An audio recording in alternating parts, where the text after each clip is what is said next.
is 9/11 Freefall.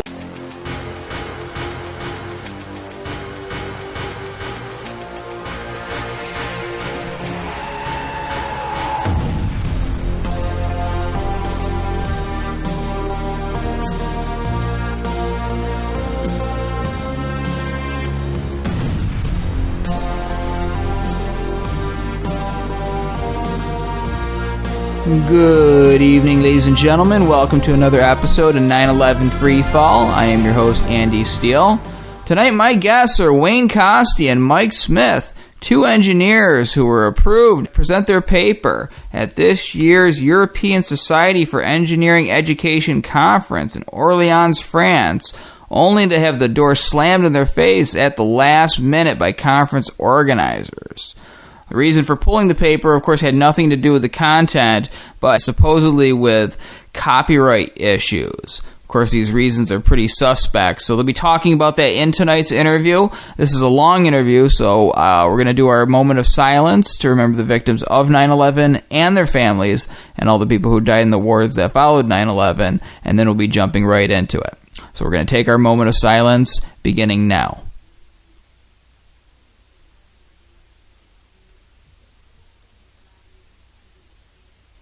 And that is 10 seconds.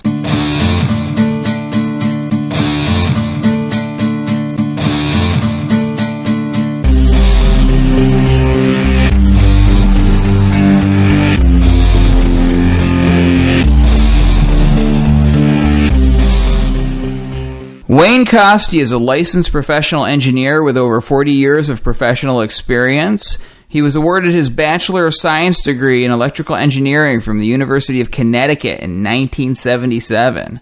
For the last 7 years, Wayne has been actively involved in 9/11 Truth movements. For most of those years, he was active with architects and engineers for 9/11 Truth, where he was a member of the presenters team, the congressional outreach team.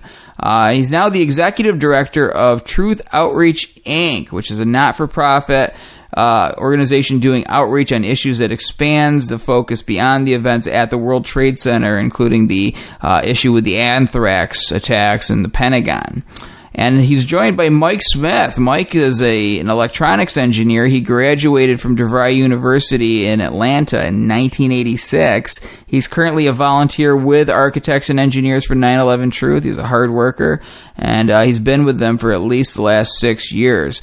Guys, welcome to the show. Hi. Thank you, Andy. And Wayne has the distinctive honor of being the very first guest of 9/11 Freefall. He was on the second episode, so we want to acknowledge that. Wayne is a veteran here, so thanks for all your appearances. Now, you guys have been hard at work and doing a lot, causing some trouble out there in Europe. That's what we're going to be talking about here on the show today.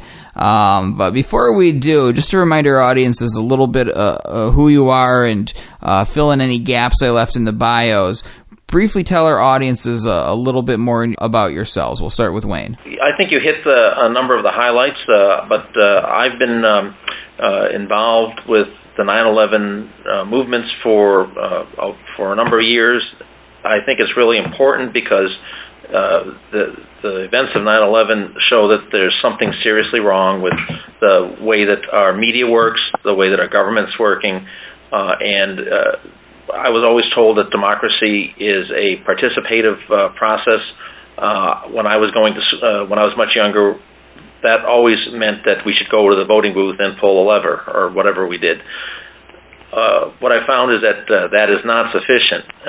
You need to be really engaged, and so I used to be a couch potato until the war with Iraq began, and that began after 9/11. It took me a number of years to actually recognize that what had really happened, and it wasn't until I saw a DVD presentation of Richard Gage's very first Blueprint for Truth, and I said, oh my gosh, I had expected to hear how the buildings were built, and I came away with a much deeper understanding of how they were actually destroyed. And then I spent the next year trying to find out exactly what happened, and making sure that there could be no other explanation besides the intentional demolition of the Twin Towers. And I've been, once you reach that level, it's hard to turn back, and I haven't so far. Well, I'm glad you haven't turned back. Mike, a little bit more about yourself. Well, like you already mentioned, I hold a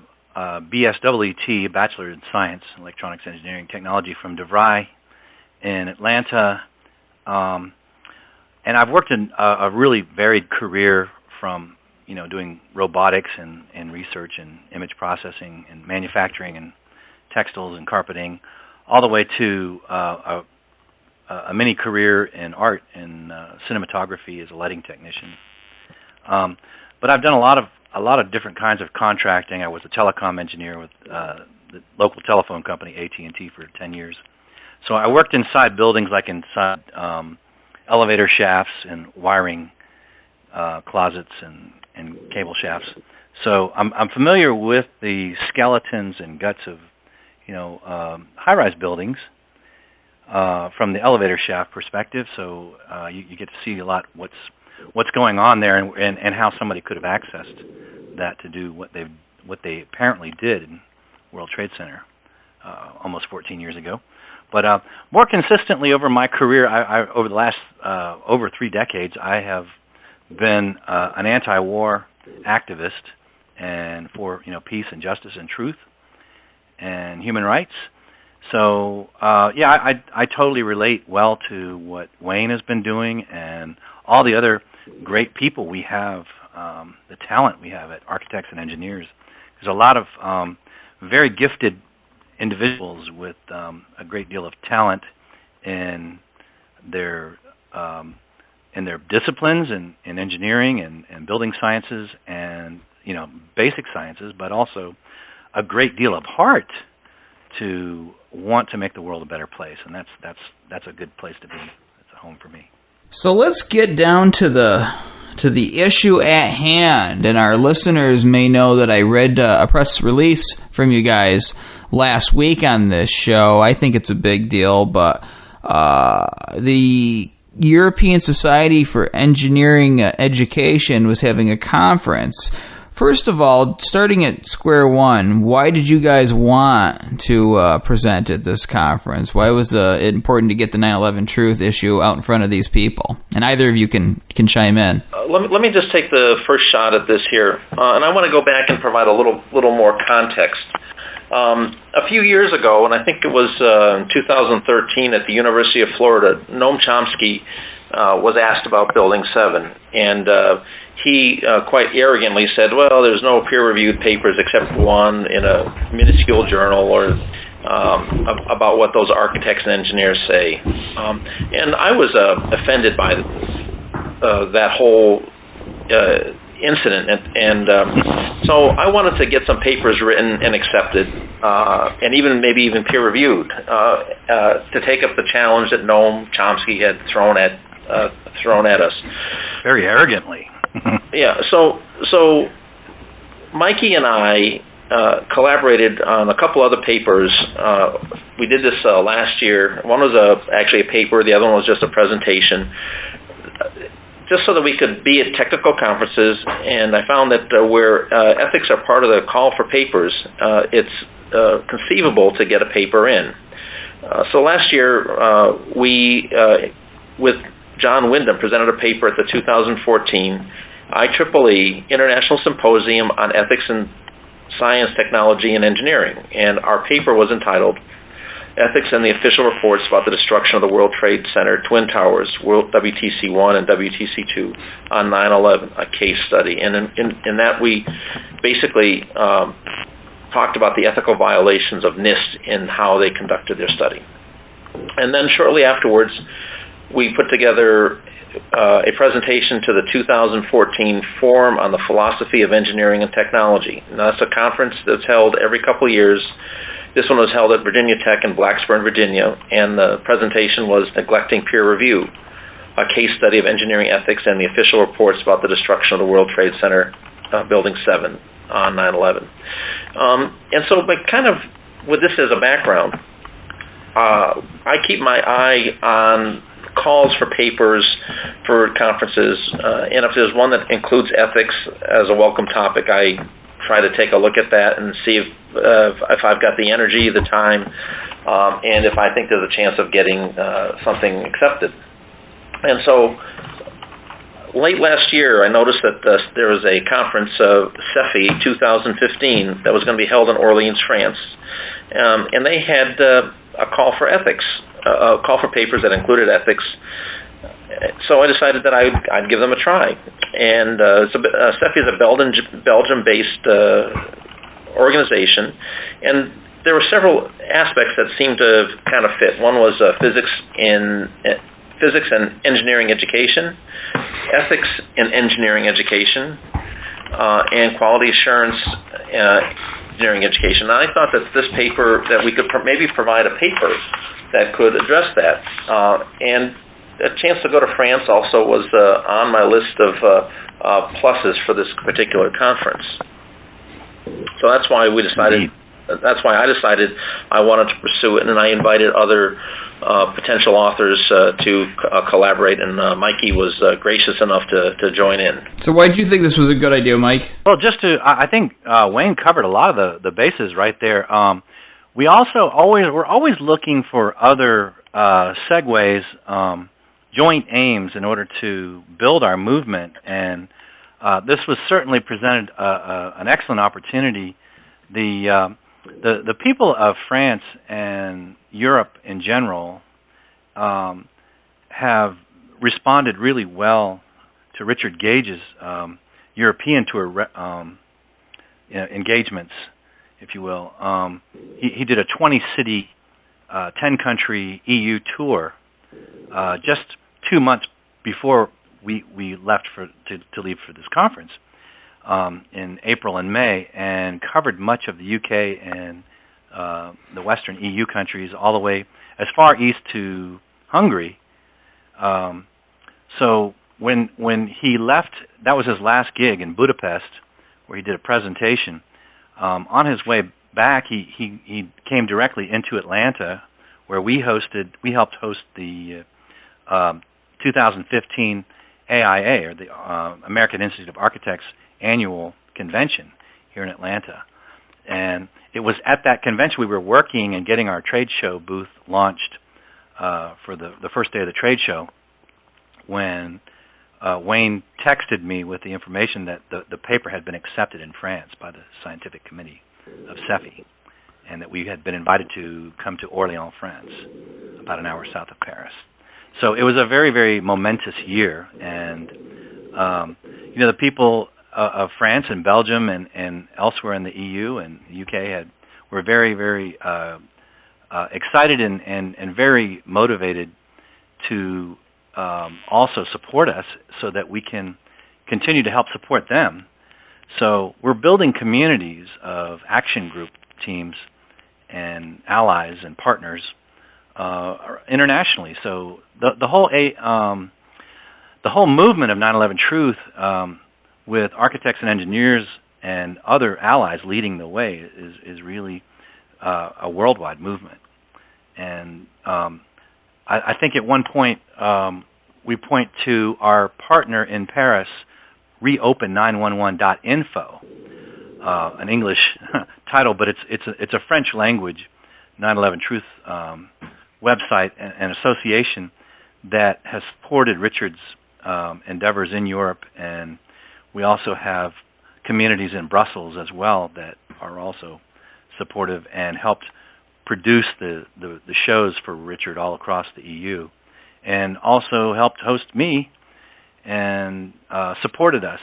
And so we want to support them by coming to Europe. So it's a very mutual kind of worldwide view and goals that are being made and kept. So a lot bigger than just a conference. So we realize things like things can happen that change the course of what you plan and expect, and that's just par for the course. That's part of the world we live in.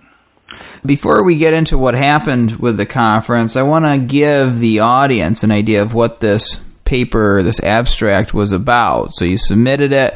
The title is The World Trade Center Analysis, Case Study of Ethics, Public Policy, and the Engineering Profession. It's a theme we always harp on here on this show, so I'm particularly interested in this myself. But tell us generally what it was about. Well, first of all, the paper is basically provides little bit of background. It provides some context as to what the issues are related to the engineering profession, what the students are being taught, things like that. And then it delves into a problem with effectively the peer review process for a journal, and the journal in particular is the Journal of Engineering Mechanics. Most of the paper is focused on discussing the problems that should have been observed by any of the peer reviewers if they had paid any attention to what actually happened to the destruction of regarding the destruction of the World Trade Towers. Now, the paper that we critiqued effectively was done by Zedek Bazant, who is a professor at Northwestern University, and he actually put together a almost fully formed paper about 3 days after 9/11, explaining what happened. And for those of you who know engineering, it's really hard to, before the dust settles, to really kind of figure out what actually happened. But apparently he was able to do it credibly enough and get it into publication within a couple of weeks. Amazing. So not only was the process greased for him to get it in there, apparently, he had a lot of confidence that he knew exactly what happened before any of the evidence was actually available. Just by looking at the videos kind of that we all saw. Of course, those of us who look at the videos today see a very different thing from what he was describing. But the paper that he described, in which I critiqued, or we critiqued, the hypothesis was that there was a structural weakening where the fires were, after the plane impacts, the building dropped and then it continued to go down, and his hypothesis was that the weight of the top of the building, crushing all the way down, what he called the top part, Block C, kept overwhelming the structural strength of the building materials of the building below it, and it kept going floor by floor by floor by floor. And at the bottom, this Block C, which apparently was indestructible, once it hit the bottom and encountered slightly more resistance, it suddenly destroyed itself, and that was called the crush down followed by the crush up process.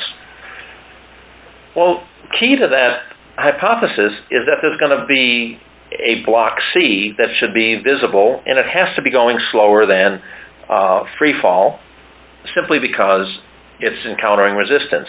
So there were helicopters that were taking pictures of the building, and of course there's all the infamous pictures of the building being destroyed, and there's nothing that even begins to look like this Block C.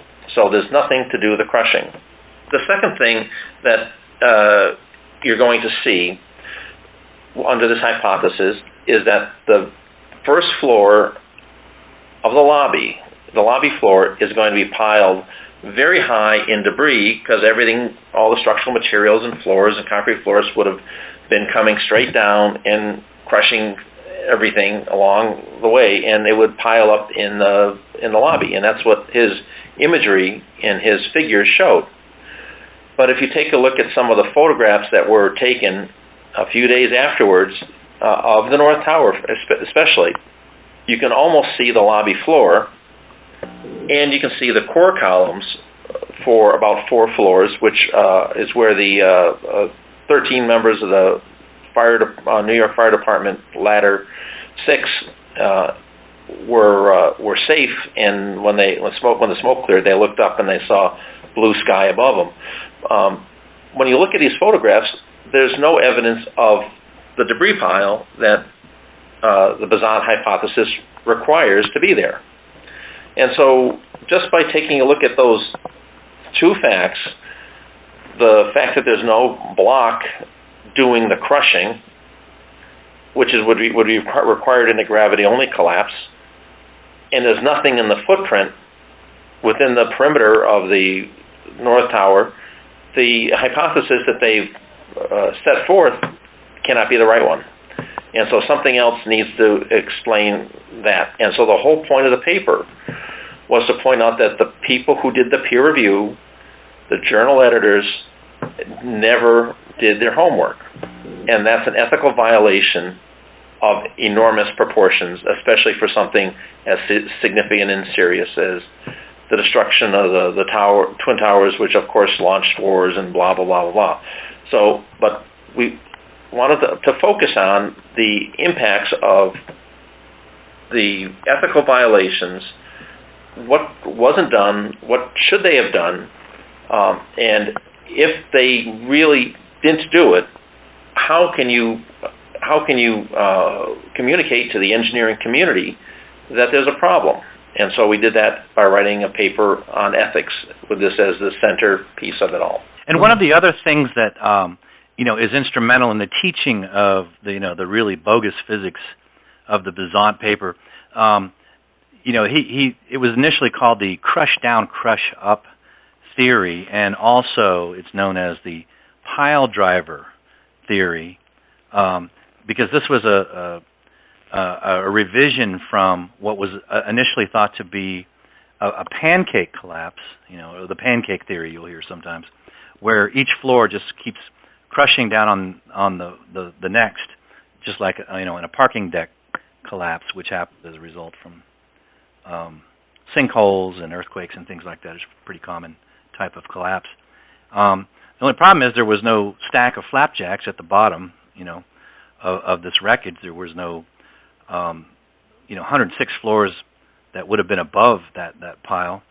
But with the crush down, crush up, or pile driver, you have the same situation. There's no mass of that 106 stories or so above that, the top of that fourth floor core column to have done the crushing. It's like, where is that? Well, there's like this 1,200 foot diameter debris field around the center of each tower.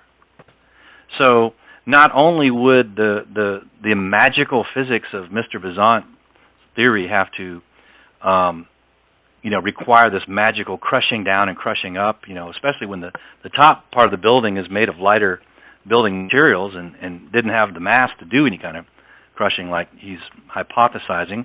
But the material would have to have magically redistributed itself in this 1,200 foot diameter debris field. So not only did it crush itself all the way down, but it blew itself out once it got to the lobby floor into this huge diameter, which is utterly ludicrous.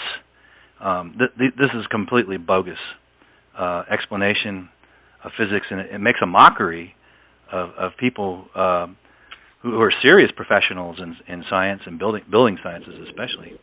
But just simple physics, it makes a mockery of the average person with any common sense. You don't have to be a rocket scientist to figure this out. Now, this paper that you submitted went through a peer review process, and they found nothing wrong with it. So it actually has gone through peer review, regardless of whether or not you guys were ultimately allowed to present it. It has been peer reviewed. That's correct?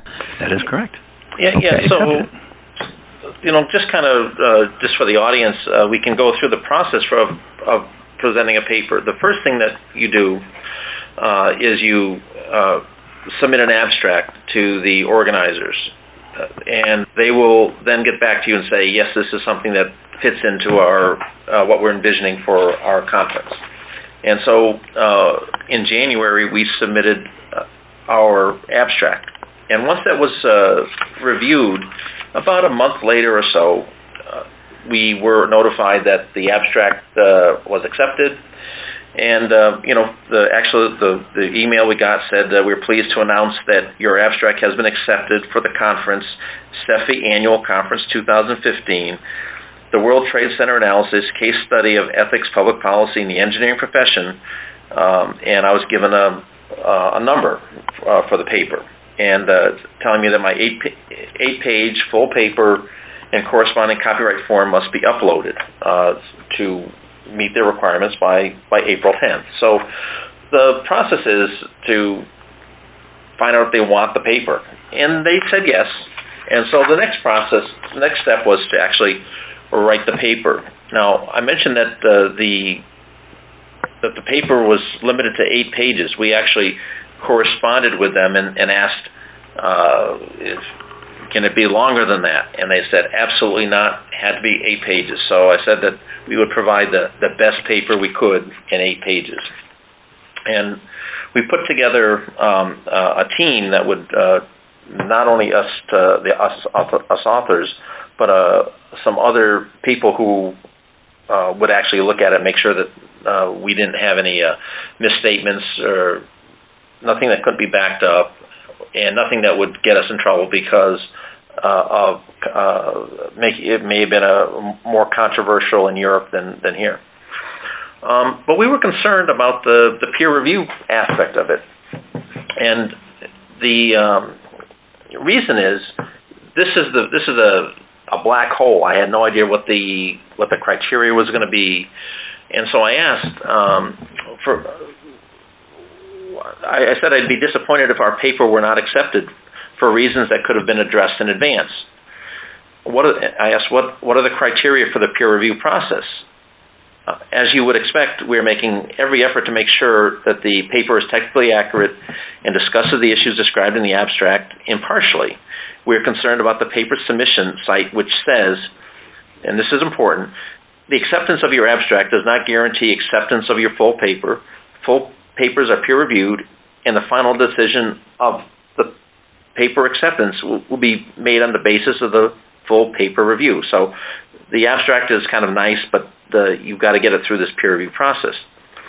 The reply by Anne-Marie Jolie, who's the past president of SEFI, said, the papers will be reviewed by 2 members of the SEFI Scientific Committee, according to their specialties, as it is done each year. Best regards. And so with this, we continued working with our advisors and put together the 8-page paper. I had to cut it down from, I think, 15 pages, and had to limit kind of the footnotes, the references. And they gave you a specific font size, so you couldn't cheat by making it a little smaller. But we included other advisors such as Kevin Ryan, Tony Zambati, John Wyndham, Andrea Drager, and because we wanted to make sure that we weren't making any statements that weren't really supportable. And once the paper was completed, we just waited. With bated breath, I should add. And it was accepted. So you guys went through the peer review process. It's all good. You guys are getting ready to present this paper. You fly down to France, as I understand it, and then something happens. There's a twist in the story. So what happened here? Yeah, well, after we received the acceptance from the organizers, I began planning the trip in earnest. Again, this was going to be mostly focused on the conference, but there's going to be time before and afterwards for some vacation time. So we began getting the rest of the trip in order and making the plans. So that the day came where we were traveling to France, and I arrived, and I was about ready to go out to dinner with my daughter when I decided to check my email. And I saw a message from the SEFI organizers withdrawing our paper. It was astonishing. I was really taken aback. I just couldn't believe that this had happened. I had just traveled, spent all this money, all this effort, and then at the very end, to be told that the paper was being withdrawn. They gave us several reasons. Most of them are not related to the content of the paper. There was some publicity surrounding it, and that may have had some bearing on this, but it's not clear what that would have, whether or not there was any there.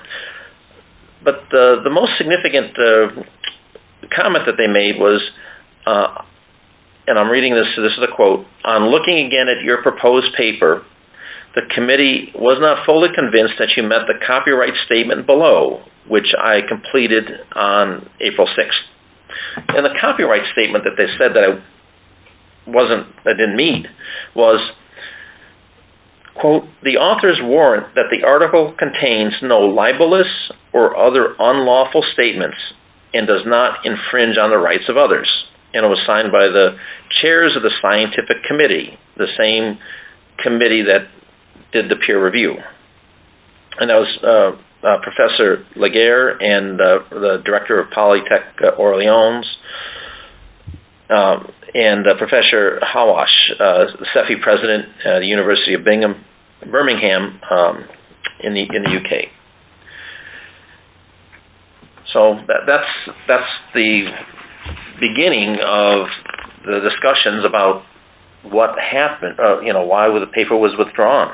And some of the things they cited, you were talking about the publicity, are completely beyond your control. It's almost like some of these people don't understand the nature of the internet. If AE 9/11 Truth posts an article, for instance, and somebody out there who is into 9/11 Truth but is into a wide range of other issues, and they have a blog about all of these issues, and they copy and paste it on their blog, we have no control over that. We can't control what happens once it's out on the internet. They always say once something's on the internet, it's out on the internet forever, right? Because you can't control what happens to it. And so they're concerned that there's people who may be into some more controversial, even more controversial issues are posting stuff from AE 9/11 Truth's announcement of it on their site, and that's actually what they were asking you to remove them from these sites that you have absolutely no control over. It's almost like they don't understand how the internet works, and that obviously people are excited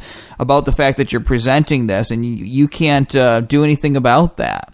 I think that's completely ridiculous. They're basically trying to say that we had no right to even make public the fact that our paper had been accepted, which there's absolutely no provisions whatsoever in anything that we sign, any of the contracts that say that you're not allowed to publicize the fact that your paper has been accepted and your presentation was invited to come to the conference and present in France.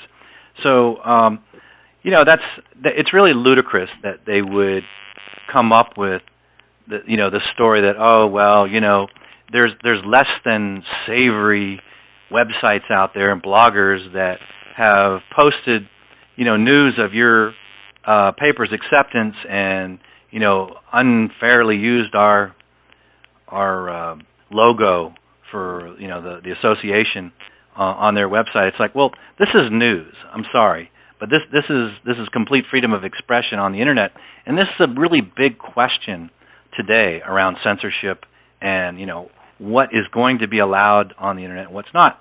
This is materially no different than if I was the old-fashioned gumshoe journalist with my photographer, and I had an article about Microsoft, for example, and I went to one of their local headquarters and took a photograph of the facade of their building on the street with their logo on a big lit sign, and put it in an article, whether it was a kind article about them or not.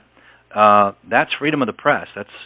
That's what the West supposedly professes. Especially countries like France and EU. They really like to publicize how free and open everything is, and same as the United States. And when we find out that's not really true, they really want to try to come up with whatever they can to use as an excuse to censor somebody. And this is a kind of censorship against academic freedom. Well, it's just a backdoor way of doing it. It's like, I ran in college for class president, and yeah, honestly, it was just as a joke, and it was portraying it as such, and they were afraid that I was going to win as a result of it. So suddenly my paperwork is lost. Oh, I'm sorry, you met all the requirements, or, you haven't done anything, you haven't violated any rules, but you didn't get the paperwork in. Oh, well, you say you submitted it, but this is what they do. Maybe in certain other parts of the world, the censorship works more bluntly or more violently, but in the polite society, this is how it works. What gets me about this, though, is that even if you guys had stayed as quiet as a church mouse, and maybe you just told your close personal friends, hey, Wayne, why are you going to France? Oh, I'm I'm presenting this paper at SEFI conference, and somebody who doesn't like that you are doing this could go out posing as some crazy person and post a story about it, and now it's like, oh, well, they publicized it. Right. Yeah. I mean, they can go to anybody's Facebook page and find something unsavory about any person, one of hundreds of Facebook friends you might have, and say, well, there you go. You just can't trust anybody. Or what if a mainstream media person had gotten wind of it and wrote a story about it, either in favor or neutral or criticizing it? Does that count against you too? That somebody wrote a news article about the fact that this is happening? It's unclear whether or not that makes whether it was just a publicity or that was just a fig leaf that they were using. One of the things that they complained about was the use of the unauthorized use of their logo, which was included in some of the pre-conference publicity. But I pointed out that there was no statements on the SEFI. First of all, I didn't have anything to do with it, and there were no statements on the SEFI website limiting the use of their logo for anything. As a matter of fact, I think if you were to post this to Facebook, you'd get the logo. Exactly. They wouldn't be preventing that logo from being used and transmitted. So, because I pointed this thing out, this issue out, but it fell on deaf ears. They didn't reply. And as a matter of fact, we've put up a website called censoredbysefi.org, censoredbysefi.org. And if you go there's a tab called Background. And on the background, there's a little bit of this particular discussion that we've just had. But you can also click on the chain of correspondence. That it's their original email to me, my reply. My daughter said it took me 8 hours to actually write this thing, and it's not very long. It's just that I had to, first of all, compose myself before I could compose the letter, and so I did that. But you can go onto this website and you can see this chain. How I replied, how when they didn't reply, I ramped it up a little bit.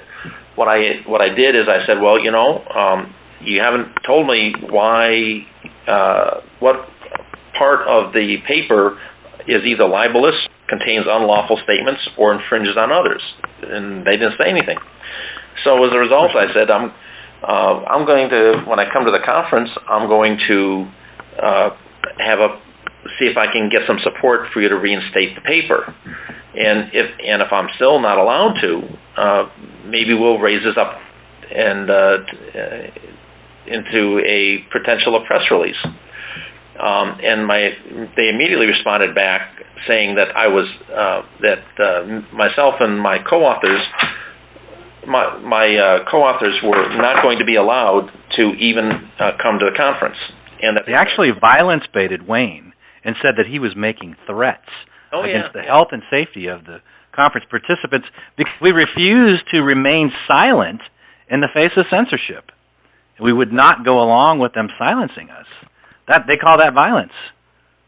That's a good pick up there, Mike, because they were actually baiting us to some extent. Of course, I didn't respond to that piece of it. So the correspondence, you can see, it goes up to the point where they say that we can't come. But I wasn't going to just go away quietly. What I wanted to do then was go to the conference and meet with the board. I had asked if I could meet with the board, and they said, "Oh no, we're going to be too busy." So I went in advance, and Mikey ultimately went a few hours later. But I went before the conference began to see the board, and to see whether or not we could resolve something. And so I kind of walked in and I saw where the board was going to be meeting, and I went up to the area where it was and started talking with one of the vendors that was there for one of the journals. And two gentlemen approached me, and they said, "Are you Mr. Coste?" And I said, "Yeah, well, yes." And said, "Well, we told you not to come here." And I said, "Well, that's not exactly what you said. You said I couldn't attend the conference, and the conference doesn't start yet, and I want to talk to the board." He said, "Well, that won't be possible." And so, as a result, I guess this was Professor Legier from the Polytech of Orléans, and I advocated for being there. And I said, well, most conferences that you attend don't provide a space for you to present a paper, and they neither endorse nor oppose what it is you've said. And in fact, that's what the copyright statement basically said. The only reason you can be not allowed is that you make libelous statements or you infringe on the rights of others. And we were doing none of those. And I said, the conferences don't usually take a position. And I got the reply back saying that, well, we have more liabilities here in Europe, and I had no idea what he was referring to. And I pointed out that by explicitly excluding this paper, which raises serious questions about the peer review process, SEFI is actually censoring this critical discussion and explicitly endorsing the flawed and unsupportable paper at the center of the case study. So they ultimately said that we could not attend, that I had to leave. They walked me out, and I asked them, I told them I was going to be handing out an open letter and the copies of the paper, which we had made copies of. And he said, well, you can't be on the property of this building, but elsewhere on campus was okay. So that's where I was. That's where I went, and I handed out about 60 copies of the paper to. So that would have been probably about 20% of the conference attendees, I would guess. And so they got a cover letter, the open letter, which is basically our press release, which you can find on censored by SEFI.org. So we handed that out, and there's another little interesting story that if we have time, I can relay about some of the students who are helping guide people from the tram where people got off to the conference. But Mikey, you want to talk a little bit about your experiences? Yes. One of the things I found so striking about this kind of academic censorship and the way, the really crude way in which it was executed, was the complete unprofessional way that they had in even trying to follow their own process, for withdrawing a paper and notifying all of the co-authors. At no point did they ever notify the co-authors. I mean, they notified Wayne as the principal author and simply assumed that he would be able to get in contact with us. Well, there was virtually no time. We were talking about literally days before the conference, and we had to be in transit. I mean, we're going to Europe. I had to fly from Atlanta to Brussels, where I have colleagues there. We have a community there of architects and engineer supporters, and also their headquarters office is there. If I needed to, I could have met with them there.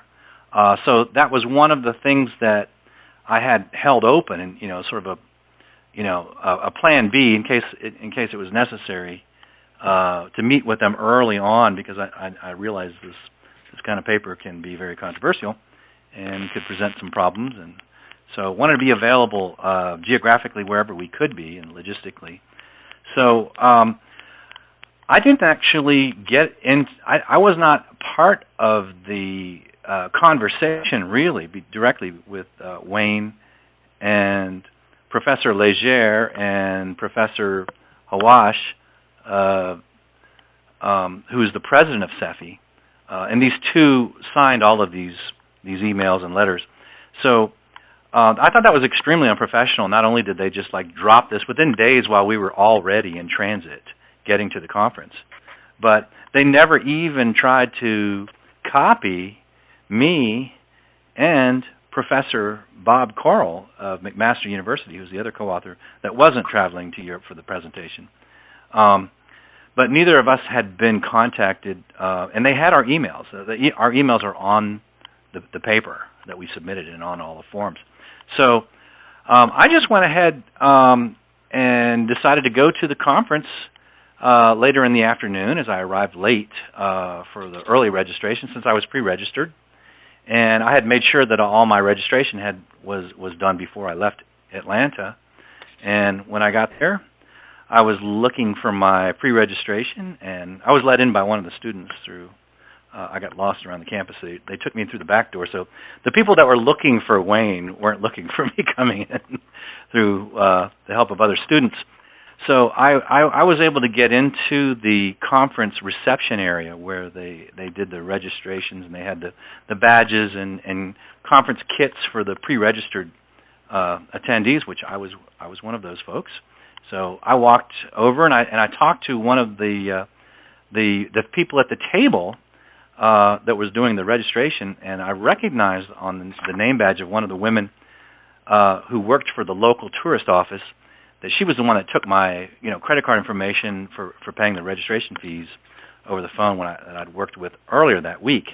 And she wouldn't even look me in the eye. I mean, she was totally, I said hello to her, and she wouldn't even acknowledge me. You could tell there was something up. And the woman standing next to her jumped up and she said, "Oh, so you're already pre-registered? Well, you just go right on inside and sit down." She said, "You can just go right in. You're pre-registered." So I thought that was a rather astonishing turn of events, because apparently what we're seeing here is that some people actually wanted us to be there and were embarrassed by the way that we were about to be treated. But being the person of principle that I am, and I wanted to make sure that I wasn't going to be accused of trying to subversively sneak my way into the conference and seat myself without a badge or anything, as the young woman had suggested, I went over to the area where they had the pre-registered folks, and they couldn't find my pre-registered packet. So they said, "Well, let me check with my colleague, and we'll call him and get this straightened out."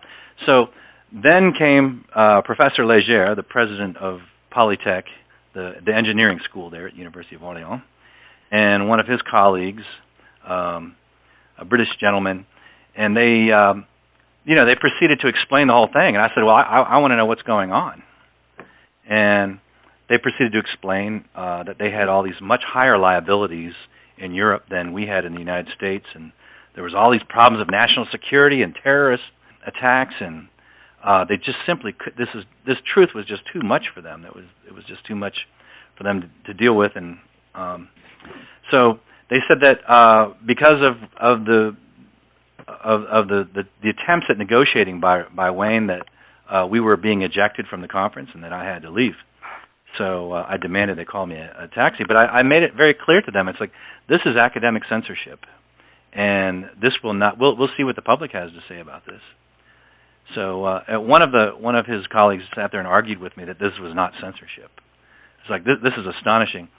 And I said, "So you're going to actually censor a paper, violating your own ethics, your own code of ethics, in order to censor a paper centered on ethics violations." So that's an amazing, stunning irony, supreme irony of all this. They have to destroy their own ethics in order to censor a paper on ethics. So that was a really interesting takeaway. And so the community in France and Belgium that I met with were really stunned and shocked by this, and very, very deeply angered and hurt by the way we were treated in such inhospitable way. I mean, I've been in the hospitality industry and convention business. I mean, I just hosted an AIA convention here as logistics coordinator for architects and engineers in Atlanta for the AIA convention. And I mean, we would never eject anybody. We would never be that rude and inhospitable and ill-mannered to guests, even if we had significant disagreements. You just don't do that. Yeah. So this is really an amazing, stunning thing. But once I accused them of doing that, Professor Leger didn't even have any. He didn't have the guts to even talk to me anymore, look me in the eye. He just turned and walked away. Yeah. After I accused him of censorship and violating his own ethics to censor a paper on ethics. So one of the things that Mikey you pointed out is that they said that we have higher liabilities and that there's terrorism. Well, I think when you told me they had brought up the bombing that had occurred just a few days earlier. In Tunisia, which somebody had gotten killed. But they raised that as one of the issues. Well, curiously enough, that happened on the Friday after the Friday before the conference, but we were sent the letter withdrawing the paper 2 days earlier. Yeah. So had nothing to do with it. So it was unethical for them to actually raise that as a point when, in fact, after the fact, unless they had foreknowledge, which I don't think they did. That's an interesting.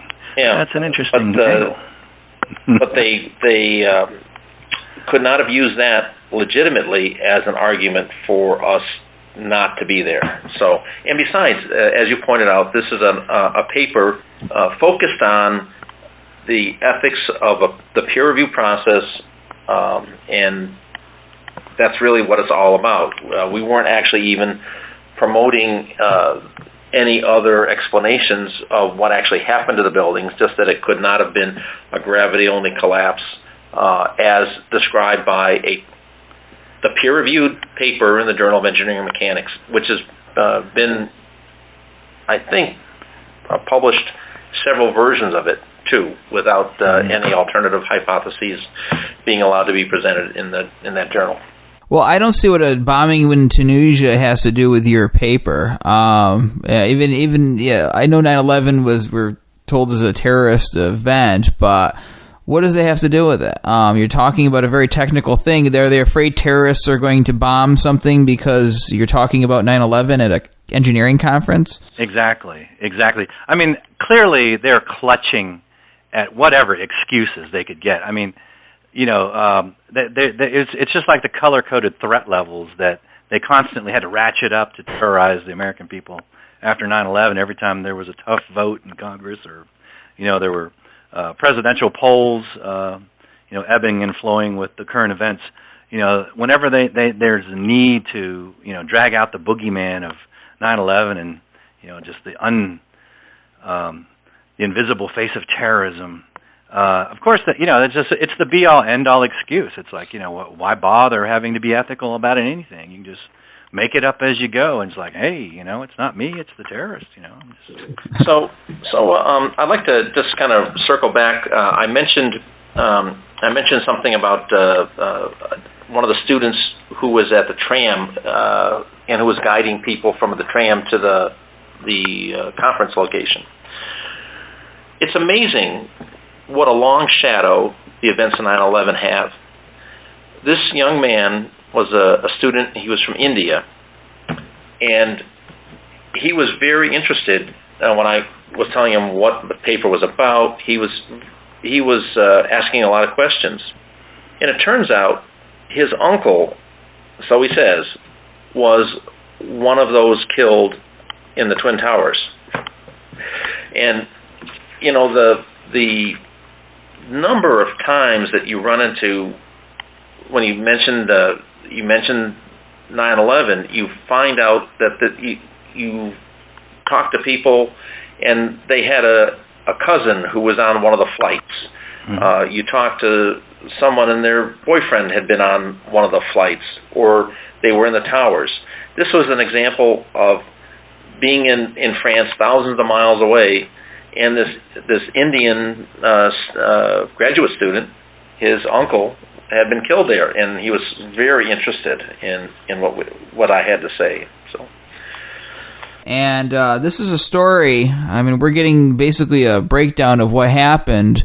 so far, but it is still continuing. You guys are not giving up. You guys are still bringing attention to this, planning many things, press releases, and we're going to follow what's going on. Their website, so our listeners can know, is censoredbysefi.org. SEFI is SEFI, so censoredbysefi.org. You got I believe, a copy of a press release that you're planning. On the site, you've got the correspondences between you and the organization, and I'm glad that you guys are documenting this, because ultimately the truth will out. We are going to win in the end. This will be acknowledged, and I want the history books to remember incidents like these. When they tell the story, I want a chapter dedicated right to this story, all right? But you guys are heroes for what you're doing. I think so. Going across, the Atlantic Ocean, ultimately to have the door closed in your face, but it's not really being closed. It's opening a whole new awakening for other people that are listening right now and are getting a better understanding of the kind of pressure, the kind of brick walls that truth activists are facing as they try to just simply talk about physics and common sense, what I always boiled the argument down to. And I'm so sorry that we are out of time for this show. I will have you guys back on and keep track of your progress. But Wayne, Mike, good luck, and thanks for coming on 9/11 Freefall. Thank you, Andy. Thank you, Andy. But before we close it out completely, I want to mention that up on that website that you just mentioned, you can find the paper has been translated into French, and there's many other segments that are in the French language. And also, you can see the presentation video that I had prepared, a video of the presentation I had prepared. It's about 14 minutes long, and it goes through all the main issues in the paper. And so your listeners may want to go go to the website and take a look at that. So, and very importantly, there's buttons there on how to take action and how to reach the member institutions of SEFI, because this is an association of hundreds of schools all across Europe and the world. So we want people to know, so we need people to help us write and take action, and there's corporate sponsors, and we have those buttons in English and French. Thank you, guys. This program's on every Thursday night on No Lies Radio at 10 o'clock Eastern, 7 o'clock Pacific. You can also download MP3s of this show from the Internet Archive by going to 911freefall.com. This is Andy Steele saying have a great week and good luck.